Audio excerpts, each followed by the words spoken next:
Hello mga ka-vibes, kumusta po kayo lahat? Magandang gabi, magandang araw, magandang tanghali sa buong mundo. Kung saan man kayo mga Pinoy sa buong sulok ng mundo, magandang buhay sa ating lahat. So, ang zodiac sign na babasahin ko ay ang Libra. Hello mga Libra, ito po ay sa buwan ng Mayo, sa 2 linggong natitira, 2025. So, tingnan natin kung anong kaganapan sa 2 linggong natitira. Mensahe po para kay Libra. So, tingnan natin. Hingi tayo ng guide, spirit guides, angel spirits, universe. Mensahe po para kay Libra. Libra. Ang napakagandang Libra. Very friendly na mga Libra. Palakaibigan. At ang ganda ng kanilang mga ngiti. Yes, Libra. Tingnan natin. 7 of Swords. Queen of Cups. 9 of Cups. 8 of Wands. So, Libra. Sa mga may nagtrabaho, may trabaho. Una, yung mga may trabaho. Maswerte po yung iba na may trabaho at binigyan po sila ng suporta pa. May nagsusuporta pa ng financial na may trabaho sila pero may nag-extra na nagbigay pa sa kanila ng tulong. Yung iba dito. Yung iba dito nakikita ko ng Libra na nagtatrabaho din. Ang daming responsibilidad.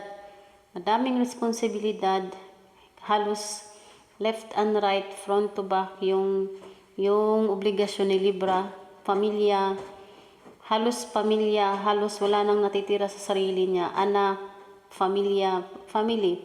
Meron dito nakikita kong matulungin talaga siya. Siya yung parang inaasahan siya sa kanyang mga magulang, kahit may pamilya na siya pa rin yung inaasahan na halimbawa, kung saang, basta siya yung inaasahan sa mga magulang niya, sa parents niya.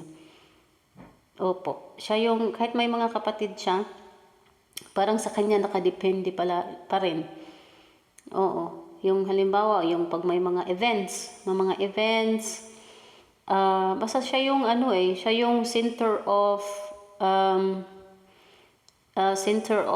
kung may mga events, may mga kailangang i-organize, siya yung center of na maging responsibilidad sa na to. Events na to or organization na to. Yan. Meron ditong ibang Libra na nakikita ko. Friendly energy ang nafe-feel ko dito, nasasagap ko dito. Friendly energy. Napaka soft-hearted niya na tao na Libra. Pakaunawain niya talaga, matulungin. Sobrang matulungin. Meron ditong single parents, meron ditong parents na siya lang ang nagtatrabaho, yung partner niya hindi, nag-aalaga lang ng mga anak. So, pagod na siya. Magpahinga, i-relax po yung inyong katawan. I-relax po yung katawan nyo, especially yung utak nyo, i-relax nyo po. Inhale, exhale. Ilabas, hindi naman siya ilabas na yung inhale, exhale, tapos deep prayer. Yung talaga yung magdasal kayo ng taimtim na dasal. Meron ditong ginagabayan siya ng kanyang yung mga wala na sa buhay niya dito sa mundo, pamilya niya, parents, kapatid, anak, basta part ng buhay niya. Meron ditong ginagabayan po kayo. As in talaga, nandyan siya lagi, sa'yo, kung saan ka man pumunta, nandyan siya, ginagabayan ka, piniprotektahan ka, binibigyan ka niya palagi ng magandang energy, um, kinakausap ka niya, syempre hindi mo na anuhan yan, pero mafe-feel mo po yan. Yes po, mafe-feel mo po yan, Libra. Pag makakita po kayo ng coins in by accident na kahit saan, sa trabaho or sa kalsada or sa paglabas nyo ng bahay nyo, hindi mo naanuhan na pag ano mo sa medyo na napakan mo or nakikita mo lang sa daan. Kahit anong coins na nakita nyo, sign po yan. Sign po yan na nandyan yung angel spirit, angel guides nyo. Tapos, kunin nyo yung coins na yun kasi nagbigay yun ng protection sa'yo. So, kunin yung coins na yun. Huwag nyong isama sa coins kung anong meron na kayo sa coins sa wallet nyo or ano man. I-separate nyo po yung coins na yun. Ilagay nyo siya sa lugar na alam nyo na ano yun. Special coins yun. Pwede din nyo ilagay din yun sa bulsa nyo. Pero huwag nyong isali sa mga coins na may mga coins ka na. I-separate nyo yan kasi special coins po yan na protection sa inyo. So, meron din ako nakikita din dito, nag-meeting. Meron ditong naliligaw. Meron ditong nagmamakaawa ng pag-ibig. Anong nangyari? Huwag naman po kayong magmakaawa ng pag-ibig. Kung ayaw na sa inyo yung tao, huwag yung ipilit ang inyong naramdaman. Kasi pag pinipilit nyo na mahal mo siya, tapos siya naman hindi na, walang ano yan, hindi na balance yung pagmamahalan. Pag ikaw lang yung nagmahal, yung minahal mo, hindi ka naman mahal. Yes po. Libra, magpa-check up po kayo kasi may high blood.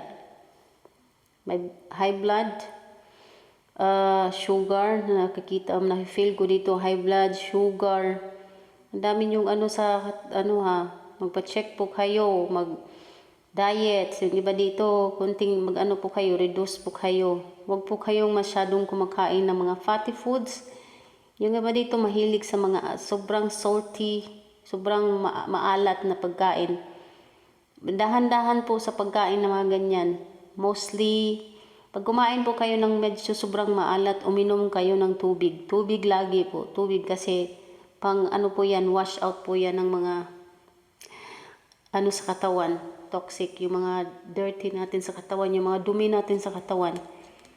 Maganda po kasi ang tubig. Alam nyo po yan kung ano ang maitulong sa tubig. Inom po kayo ng tubig. Meron ditong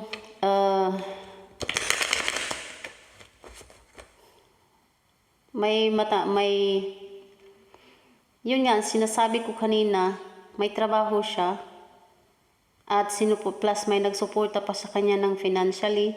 So, doble yung ano niya, financial income niya. Pero, nakadestino ang mga ano na yan. Ang mga perang natanggap niya at saka sweldo niya.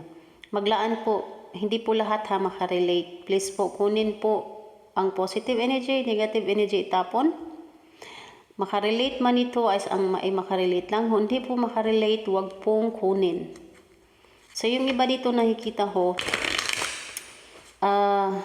wala siyang masyadong naipon kasi magtaka na lang siya bakit meron naman akong ba't biglang kahit anong sulat niya, budget na ito, kulang pa rin. Wag po kayo, parang naanuhan ata kayo lagay po kayo ng protection sa inyong sarili. Maglagay po kayo ng asin. Magdala po kayo ng asin araw-araw. Ilagay po sa bulsa nyo. Kahit kunting asin lang, lagay nyo sa cellophane. Yung mga plastic bag na maliliit na hindi talaga siya mabasa. Yun. Kahit kunting asin lang. Protection po yan. Pinaka-the-best protection naman talaga ay ang pagdadasal, pananalig sa Panginoon. Yun ang pinaka-the best protection. Yan. Magano po kayo? Dasal. Lagi. Hingi ng gabay, hingi ng lakas ng loob. Hingi ng gabay at lakas ng loob. Manghingi po kayo ng guide sa Panginoon. anuhin po kayo na malakas lagi inyong pangangatawan, mga Libra.